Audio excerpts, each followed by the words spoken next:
빛을 잃고 한숨 가득한 삶은 주 친히 부르시네. 나의 약함 모두 아시는 주께 내 신을 벗습니다.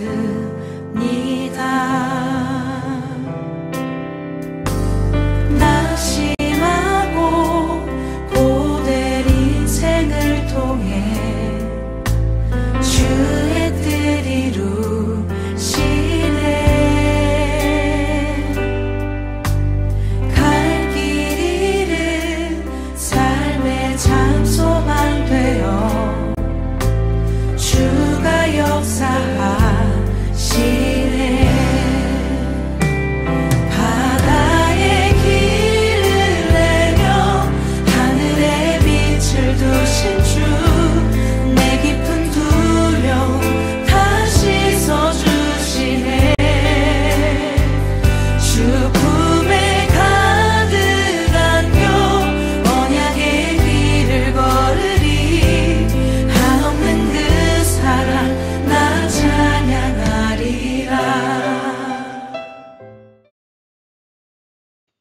감사합니다. 2024년 7월 10일 사랑하는 주님의 자녀들에게 주시는 말씀은 한 구원자를 세워 구원하여 주신 하나님이십니다. 성경 말씀은 사사기 3장 8절에서 9절까지의 말씀입니다. 여호와께서 이스라엘에게 진노하사 그들을 메소포타미아 왕 구산 리사다임의 손에 파셨으므로 이스라엘 자손이 구산 리사다임을 8년 동안 섬겼더니 이스라엘 자손이 여호와께 부르짖으매 여호와께서 그들을 위하여 한 구원자를 세워 구원하게 하시니 그는 곧 갈렙의 아우 그나스의 아들 운니엘이라. 아멘. 사사기 3장 8절에서 9절까지의 말씀입니다. 사사기 3장부터는 사사기의 본론 부분입니다. 3장에는 사사기에 기록이 된 두 번째와 세 번째의 악순환이 나옵니다. 이들을 하나님은 어떻게 다루실까요? 하나님께서 가나안의 모든 전쟁을 알지 못한 이스라엘을 시험하려 하시매 시험하셨다 말씀합니다. 그런데 시험이라는 뜻이 우리가 생각하는 그런 뜻이 아니라 훈련시키려 한다는 그런 뜻입니다. 이것을 아브라함을 시험하시려고 이 말씀에도 볼 수가 있습니다. 하나님께서는 아브라함에게 지금까지 말씀하시지 않은 것이 대속교리를 보여주시려고 합니다. 이를 아브라함이 감당할 수가 있는지 성경은 시험하시려고라고 말씀하고 있습니다. 오늘의 말씀에 시험이라는 말이 두 번 1절과 4절에 등장을 합니다. 전쟁을 알지 못한 이스라엘을 시험하려 하시며 라는 뜻은 하나님만을 의뢰하는 법을 훈련하시려는 것입니다. 시험하는 도구로 사용하시려고 이스라엘을 대적할 이방 민족들을 남겨두셨던 것입니다. 그렇다면 이스라엘 백성들은 하나님만을 의지하게 될까요?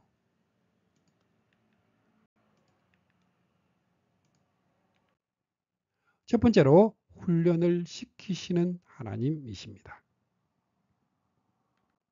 사사기 3장 2절 말씀에 이스라엘 자손의 세대 중에 아직 전쟁을 알지 못하는 자들에게 그것을 가르쳐 알게 하려 하사 남겨두신 이방 민족들은 아직 전쟁을 알지 못하는 자들에게 그것을 가르쳐 알게 하려 하사. 무슨 뜻일까요? 이는 전쟁하는 법을 가르치기 위해서라는 뜻이 아닙니다. 이스라엘이 수행한 전쟁을 보면 군사적으로 적은 군사로 많은 군사를 상대로 싸운 것입니다. 장비로 보아도 대적에게는 철병거가 있었습니다. 그러나 이스라엘에게는 백성의 손에는 칼이나 창이 없었다 말씀할 정도입니다.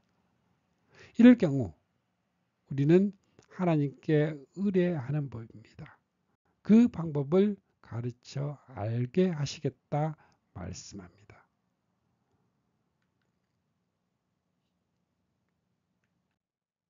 여호사밧 왕 당시에 모압, 암몬 등의 연합군이 침공해 온 일이 있었습니다. 이때 여호사밧은 백성들에게 금식을 선포하고 이렇게 간구합니다. 우리 하나님 여호와여, 주께서 대신 그들에게 벌을 내려 주시지 않겠습니까? 저 엄청난 군대에 대항하기에는 우리의 힘이 너무도 약합니다. 도대체 우리가 어떻게 해야 할지도 모르겠습니다. 그래서 오직 우리는 지금 주님만 바라보고 있습니다. 바로 이것입니다. 하나님만을 의뢰하는 법을 가르치시려는 믿음 훈련입니다. 그 대표적인 예가 기드온 300명 군사로 대군을 물리친 일입니다. 이런 예는 개인의 경우에서도 볼 수가 있습니다. 사랑하는 형제들이요, 우리가 아시아에서 겪은 환난이 어떤 것이 있는지를 꼭 알아두시길 바랍니다. 우리는 모진 박해와 고통을 견뎌내지 못하여 끝내 살아남을 희망조차도 잃어버리고 말았습니다. 왜 바울은 이런 지경까지 이르도록 허용을 하셨을까요? 우리는 그렇게 되자 우리를 구원하실 분도 죽은 사람을 살리실 분도 하나님임을 깨달아 모든 것을 하나님의 손에 맡길 수 있었기 때문입니다. 이 훈련을 통해서 바울은 이런 고백을 합니다. 하나님께서는 무서운 죽음에서 우리를 건져 주셨습니다. 그리고 하나님께서 앞으로도 몇 번이고 다시 우리를 건져 주실 것을 믿고 있습니다. 이러한 훈련은 우리에게도 필요합니다. 그리고 믿음 훈련이라 말씀하는데 무엇을 믿는 믿음일까요?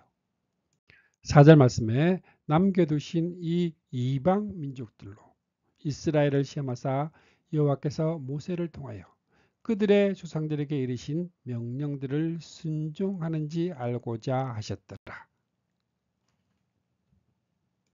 이스라엘을 시험하사 하나님은 남겨두신 이방 민족들을 통해 이스라엘 백성들이 그 명령 여호와의 도를 지켜 행하는지 않는지 시험하십니다. 하나님의 시험은 낮추시고 시험하십니다. 신명기 8장 1절에서 3절 강야의 길을 걷게 하신 것을 기억하라. 이는 너를 낮추시며 너를 시험하사 내 마음이 어떠한지 그 명령을 지키는지 지키지 않는지 알려 하심이라. 두 번째로는 선지자를 통해서 시험하십니다. 신명기 13장 1절에서 5절 너는 그 선지자나 꿈꾸는 자의 말을 청종하지 말라.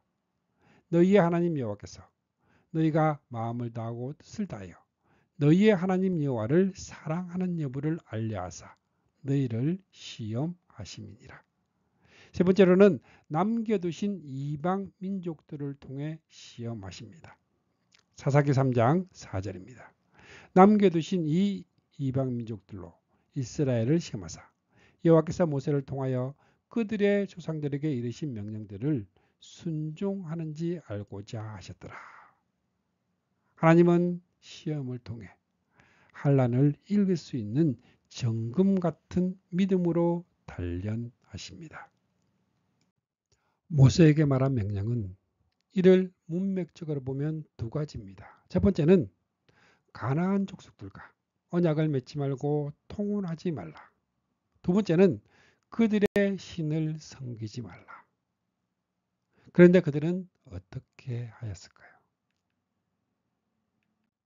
5절 말씀에 이스라엘 자손은 마침내 가나안 족속과 헷 족속과 아모리 족속과 브리스 족속과 히위 족속과 여부스 족속 가운데에 거주하면서 왜 그들은 거기에 살게 되었을까요?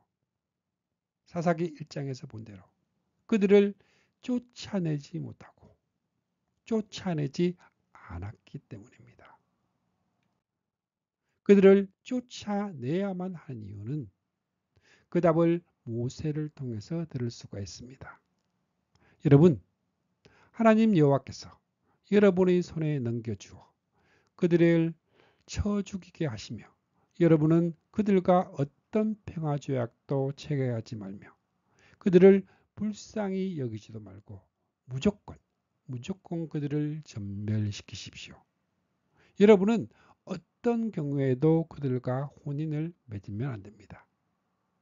이스라엘 처녀가 그곳의 처녀와 결혼을 해서도 안 되고 이스라엘 총각이 그곳의 처녀와 결혼을 해서도 안 됩니다. 이렇게 해야만 하는 이유는 그렇지 않으면 그 며느리들이 여러분의 아들을 유혹하여 여호와를 버리고 떠나 다른 신들을 섬기게 할 것입니다.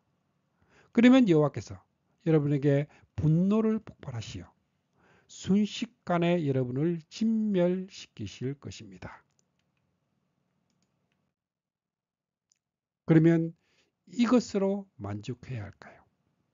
다시 말하면 이방인들과 섞이지 아니하고 우상을 숭배하지 않는 것만으로 구원에 이를 수가 있을까요? 아닙니다. 적극적으로 하나님께서 아브라함에게 세워주신 언약 안에 있어야 합니다. 그런데 다른 신을 섬겼다는 것은 유일한 구원자이신 그리스도를 배척한 행위임을 놓치지 말아야 합니다.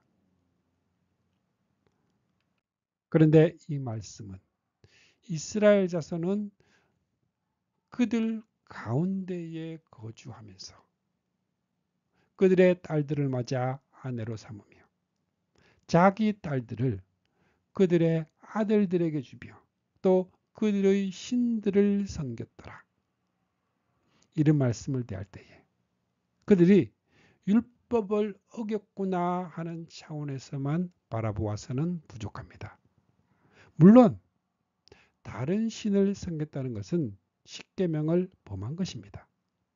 그런데 이것이 신구약을 통틀어 유일한 구주이신 그리스도를 배척한 것임을 깨달아야 합니다.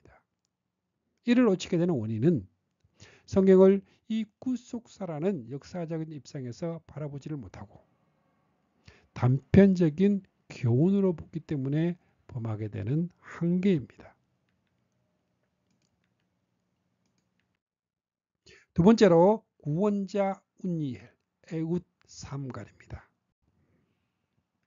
사사기 3장 7절입니다. 이스라엘 자손이 여호와 목전에 악을 행하여 자기들의 하나님 여호와를 잊어버리고 바알들과 아세라들을 섬긴지라. 이것이 사사기에 등장하는 두 번째 악순환입니다.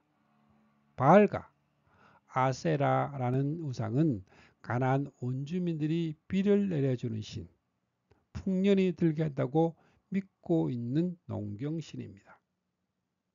이스라엘 자손들이 가나안에 정착하게 되어 농사를 짓게 되자 이를 섬기게 된 순서는 쫓아내지 못하고 그들 가운데 거주하면서 통혼하고 우상 숭배를 하기에 이른 것입니다. 그리고 어느 시대를 막론하고 세속화와 우상 숭배는 불가분의 관계입니다. 바울은 하늘나라의 것으로 여러분의 생각을 채우십시오. 이 세상 일을 염려하느라고 시간을 보내지 마십시오. 이 세상의 금전과 쾌락을 흠모하지 마십시오. 그것은 우상 숭배이기 때문입니다. 바울은 경고합니다. 우상은 반드시 형상의 문제가 아니라 마음의 문제임을 지적하고 있습니다. 그렇다면 우리도 우상 숭배에 깊이 빠져 있는 것이 아닌가 하는 경각심을 갖게 합니다. 악. 여호와를 경외하지 않는 것이 악입니다. 여기서 말하는 악은 여호와를 버리고 바알들과 아세라들을 섬기는 것을 말합니다. 7절 말씀에 자기들의 하나님 여호와를 잊어버리고 그들 자신은 하나님을 잊어버렸다 결코 생각하지 않을 것입니다. 왜냐하면 형식적으로는 여호와께 제사도 드리고 기도도 드렸기 때문입니다. 언제나 문제의 심각성을 알지 못함에 있는 것입니다. 여호와께서 말씀하셨습니다. 이스라엘 사람들아, 내가 너희를 지극히 사랑하였다 말씀하시자. 그들은 주께서 우리들을 사랑하신 것이 도대체 무엇입니까? 반문합니다. 내 이름을 함부로 팔아먹는 너희 제사장들아 하고 책망하시니까 그들은 우리가 도대체 주님을 모욕한 일이 무엇입니까? 하고 대꾸합니다.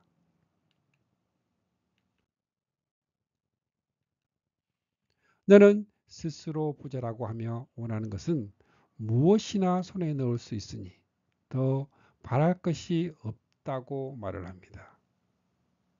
그러나 너는 내 자신이 불쌍하고 비참하고 가난하고 눈멀고 벌거벗었다는 것을 알지 못하고 있습니다. 라오디게아 교회는 주님을 밖으로 추방을 하고도 이를 알지 못하고 있었습니다.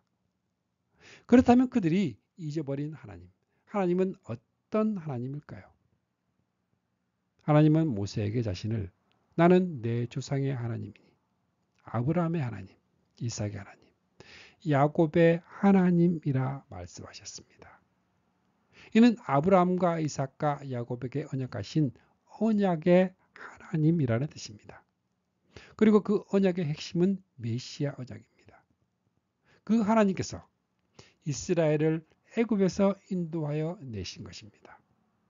그 하나님을 잊어버렸다 말씀합니다. 하나님을 잊어버린 것이 곧 그리스도를 잊어버린 것입니다.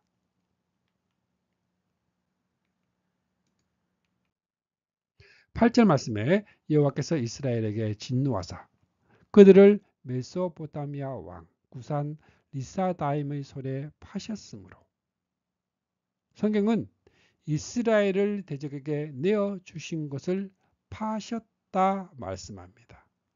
이는 아주 의도적으로 그렇게 말씀하시는 것입니다. 왜냐하면 그들의 죄값에 팔렸음을 드러내기 위해서입니다. 팔린 자들이 자유할 수 있기 위해서는 구속이 필요하다는 구속주를 깨닫기를 원해서입니다. 9절 말씀에 이스라엘 자손이 여호와께 부르짖음에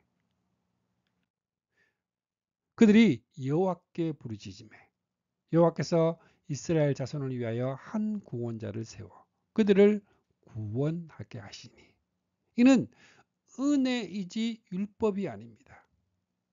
율법은 영적 간음인 우상 숭배를 한 엄청난 죄를 정죄할 뿐 결코 구원하여 줄 능력이 없습니다. 그렇다면 그들이 범한 죄는 어떻게 처리하셨을까요? 부르짖었기 때문에 해결이 되었나요? 양이나 송아지의 피로 속죄할 수가 있었나요? 이는 그림자에 불과한 것입니다. 그렇게 생각한다면 그리스도의 대속의 죽음을 헛된 것으로 만드는 것입니다.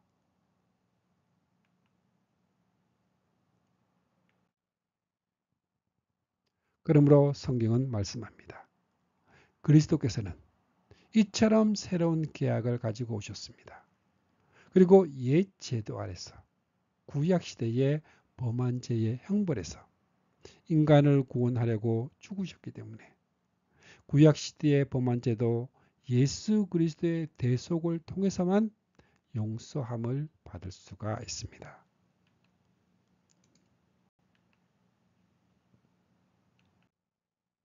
그리스도에게 초청받은 사람들은 모두 하나님께서 약속하신 놀라운 복을 영원히 받을 수 있게 될 것입니다.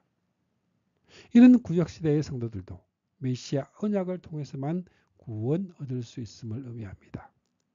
그래서 한 구원자를 세워주셨다 말씀하고 있습니다. 그 구원자는 1차적으로는 운니엘, 에훗, 삼갈과 같은 사사였으나 그들은 예표의 인물입니다. 궁극적인 구원자, 그 구원자는 아들을 낳거든 아기의 이름을 예수라 불러라. 예수는 자기 백성을 죄에서 건져내실 분이신 하신 예수 그리스도를 가리키는 거고 있습니다. 이 점을 분명하게 보여주고 있는 것이 반복되는 제사 제도입니다. 갈보리는 결코 반복되지 않습니다. 이 새로운 계획 아래에 우리를 위해 단 한 번 죽으신 그리스도의 죽음으로 우리는 죄를 용서받아 거룩한 사람이 되었습니다. 단 한 번에 이루셨습니다. 그리스도께서는 이 단 한 번의 희생제사로 거룩하게 만든 사람들을 모두 영원히 하나님 앞에서도 완전한 사람으로 만들어 주셨습니다. 영원히 완전하게 하셨습니다. 결코 반복되지 않습니다. 12절 말씀에 이스라엘 자손이 또 여호와의 목전에 악을 행하니라. 이것이 세 번째 악순환입니다. 이스라엘 자손이 여호와의 목전에 악을 행함으로 여호와께서 모압 왕 에글론을 강성하게 하사 그들을 대적하게 하시매 15절 말씀에 이스라엘 자손이 여호와께 부르시매 여호와께서 그들을 위하여 한 구원자를 세우셨으니 그는 곧 베냐민 사람 게라의 아들 왼손잡이 에웃이라. 28절 말씀에 사사 에웃은 그들에게 이르되 나를 따르라. 여호와께서 너희의 원수들인 모압을 너희의 손에 넘겨주셨느니라 하고 말합니다. 여호와께서 넘겨주셨다. 이것이 중요합니다. 넘겨주셨기에 구원해 줄 수가 있었던 것입니다. 사사 이웃을 어떻게 소개하고 있나요? 베냐민 사람, 왼손잡이 에웃이라고 말씀합니다. 사사 삼갈의 한 일을 어떻게 소개하고 있나요? 소몬은 막대기로 블레셋 사람 600명을 죽였고 그도 이스라엘을 구원하였더라. 12지파 중 가장 작고 막내인 베냐민 지파를 통해서 당시로는 온전하지 못한 것을 여긴 왼손잡이를 들어서 또는 소몬은 막대기를 이용하여 구원하게 하셨다 말씀합니다. 이것은 의도적으로 그렇게 하고 있는 것입니다. 왜냐하면 하나님께서 세상에 미련한 것들, 악한 것들, 천한 것들, 멸시받는 것들, 없는 것들을 택하여 있는 것들을 폐하려 하십니다. 왜? 왜 변변하지 못한 것들을 사용하실까요? 하나님께서는 이 세상에서 어리석고 아무 쓸모없어 보이는 여러분을 일부러 선택하셔서 이 세상에서 현명하고 훌륭한 자라고 자처하는 사람들을 부끄럽게 하셨습니다. 하나님께서는 이 세상에서 업신여김을 받는 하찮은 사람들을 불러 쓸모있게 하심으로써 이 세상에서 위대하다고 하는 자들을 아무것도 아닌 자로 만드셨습니다.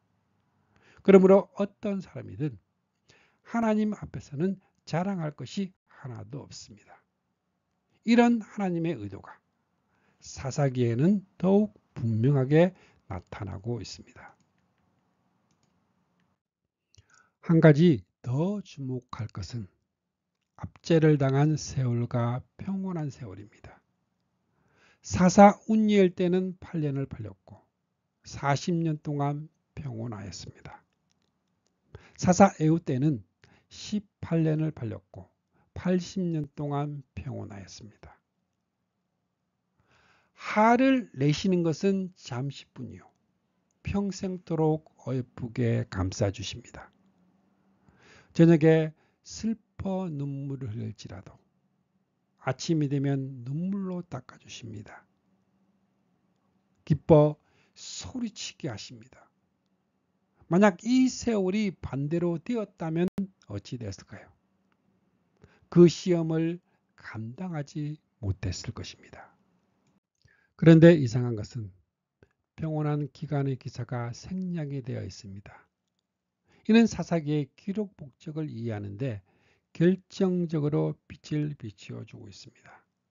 사사기를 통해서 말씀하시려는 이 메시지는 분명합니다. 율법이 명령하는 것을 지킴으로써 하나님 보시기에 의롭다고 인정받을 수 있는 사람은 한 사람도 없습니다. 하나님의 율법을 알면 알수록 우리 자신이 그것을 지키지 않고 있다는 것이 드러납니다. 하나님의 율법은 우리 스스로 죄인이라는 것을 깨닫게 해줄 따름입니다. 자력 구원의 불가능성과 오직 구원은 하나님께서 세워주실 한 구원자를 통해서 뿐이라는 복음입니다.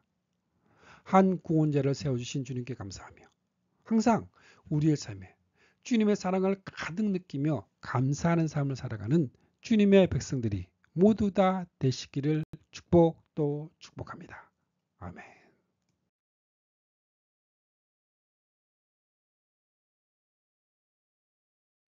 말씀을 통해 주님의 사랑을 느끼며 주님의 은혜의 축복을 받는 기도의 시간입니다.